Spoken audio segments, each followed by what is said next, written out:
আসসালামু আলাইকুম। Good morning সবাইকে। কেমন আছেন সবাই? আজকে আমার রান্নাবান্না নিয়ে থাকছে একটি ছোট্ট ভ্লগ। আজকে করেছিলাম মুড়িঘণ্ট। তো ১ম এ এখানে মাছের মাথা এবং মাছ কাটাকুটি সহ সবকিছু ভালোমতো ভেজে নিলাম। কার, কার মুড়িঘণ্ট খেতে খুবই ভালো লাগে আমাকে অবশ্যই কমেন্টে জানাবেন।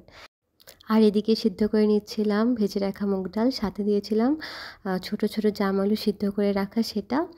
দিয়ে ভালোমতো এখানে হলুদ, লবণ, মরিচের গুঁড়া সব কিছু দিয়ে ভালোমতো সেদ্ধ করে নিয়েছি। এই তো কিছু দিয়ে দিলাম ধনেপাতা কুচি। ধনেপাতা ফ্লেভারটা আমার খুবই ভালো লাগে ডালে, সেজন্য আমি সবসময় এটা ইউজ করি।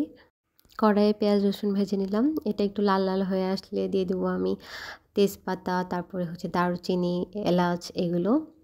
এভাবে রান্না করলে কিন্তু মুড়িঘণ্টতে একটা শাহি, শাহি ফ্লেভার আসে। আমার সেটা খুবই ভালো লাগে।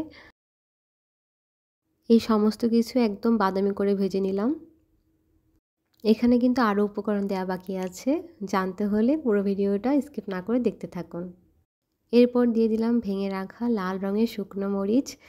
শুকনো মরিচটা দেওয়ার পরে এটা যখন তেলে ভাজা হয় এত সুন্দর একটা ঘ্রাণ বের হয় কি সেটা বলার বাহিরে। দেখুন দেখতেও কতটা সুন্দর লাগছে না শুকনো মরিচ দেওয়ার পরে। কিন্তু সবসময় একটা জিনিস খেয়াল রাখতে হবে যে ভাজতে যেয়ে যেন এই শুকনো মরিচ, পেঁয়াজ, রসুন যেন অতিরিক্ত পুড়িয়ে না ফেলা হয়। এটা কিন্তু তাহলে তিতা হয়ে যাবে। এরপরে দিয়ে দিলাম গোটা জিরে। গোটা জিরে দেওয়ার পরে গোটা জিরেটা যতক্ষণে ফুটে আসবে ততক্ষণ পর্যন্ত ভাজবো। সবগুলো উপকরণই নাড়তে, নাড়তে একদম ব্রাউন কালার হয়ে এসেছে। আর আমি কিন্তু ডাল আলুর মিশ্রণের সাথে মাছ ভাজাটা অ্যাড করে ভালোভাবে মিশিয়ে নিয়েছিলাম। সেই মিশ্রণটা পুরোটা ঢেলে দিলাম ফোড়নের মধ্যে। দেখুন কীরকম সুন্দর টকবক করে ফুটছে। এই সময় কিন্তু খুবই সুন্দর ফ্লেভার বের হয়।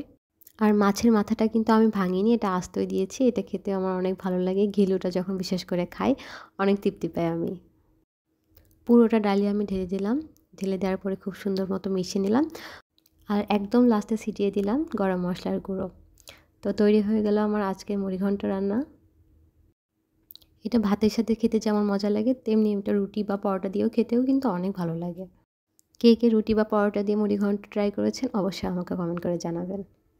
এরপর আমি শুরু করছি আমার দ্বিতীয় রান্না। কড়াইয়ে তেল গরম করে দিয়ে দিলাম জিরা ফোড়ন। ফোড়ন লাল হয়ে আসলে দিয়ে দিলাম বাটা মশলা। বাটা মশলার মধ্যে ছিল কাঁচা টমেটো, মরিচ, পেঁয়াজ আর জিরা। কাঁচা টমেটো দেওয়ার কারণ হলো এটা তরকারিতে একটা টকটক ফ্লেভার আনে আর মাছের তরকারির সাথে এটা খেতে দুর্দান্ত লাগে।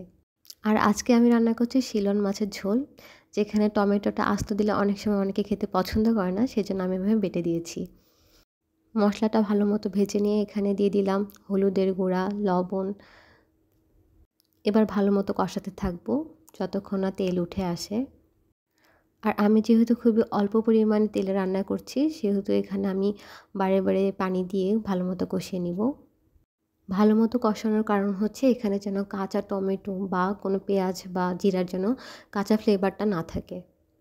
আর এদিকে আরেকটা চুলায় আমি ভাত বসিয়ে দিয়েছি। আমি সাধারণত হাঁড়িতেই ভাত রান্না করে থাকি। এই যে আমার তাড়াতাড়ি ঝটপট রান্না হয়ে যাচ্ছে, এক চুলাতে তরকারি এবং অন্য চুলাতে ভাত। মাছ রান্নার যে মশলা কষাচ্ছিলাম সেখানে একটু কাঁচা সরিষার তেল দিয়ে দিলাম, সুন্দর একটা ফ্লেভার আসবে এজন্য। মশলাটা কিন্তু আমি ৩ বারে পানি দিয়ে অল্প অল্প করে কষিয়ে নিয়েছি। আর প্রত্যেকবারই কিন্তু আমি গরম পানি ব্যবহার করেছি। যেহেতু আমি রান্নায় অল্প পরিমাণে তেল ব্যবহার করেছি সেহেতু আমাকে বারে বারে এরকম গরম পানি ব্যবহার করতে হচ্ছে যাতে আমার মশলাটা একদম মোলায়েম হয়ে আসে এবং ভালো মতো কষানো হয়। মশলাটা কষানো হয়ে গেলে তেল ছেড়ে দিবে। এই যে আমার তরকারিতে তেল ছেড়ে দিয়েছে, এবার আমি মাছগুলো দিয়ে দেবো এর ভিতরে। এভাবে কিন্তু মাছ মশলার মধ্যে দিয়ে ভালো মতো নাড়িয়ে নিলে মাছের মধ্যে তেল এবং অন্যান্য মশলা খুব ভালো মতো ঢোকে। আর এগুলো কিন্তু একদম টাটকা শিলন মাছ, দেখতে অনেকটা ট্যাংরা মাছের মতো, তাই না? অনেকে এই মাছটা ভালো মতো ভেজে তারপরে ঝোলের মধ্যে দিয়ে রান্না করে খাই, কিন্তু আমার এভাবে মশলার মধ্যে দিয়ে কষিয়ে তারপরে ঝোল করতে অনেক ভালো লাগে। মাছ নাড়ার সময় কিন্তু খেয়াল রাখতে হবে মাছটা যেন ভেঙে না যায়। এবার মাছটা যখন ভালো মতো মেশানো হয়ে যাবে তারপরে আমি আরেকটা চুলায় গরম পানি করে নিয়ে এই মাছের মধ্যে দিয়ে দেবো। গরম পানি দেওয়ার পরে ৫ থেকে ১০ মিনিট অপেক্ষা করব, তারপরে দেখব পুরো পানিটা ফুটে এসেছে এবং ঝোলটা টেনে এসেছে, তখন আমি বুঝবো আমার তরকারি হয়ে গেছে। সব দিন কিন্তু মাছ ভুনা বা তরকারির সাথে মাছ খেতে ভালো লাগে না। মাঝে, মাঝে শুধু এরকম মাছের পাতলা ঝোলও খেতে কিন্তু অনেক ভালো লাগে। তো এই ছিল আমার আজকের রান্নাবান্না।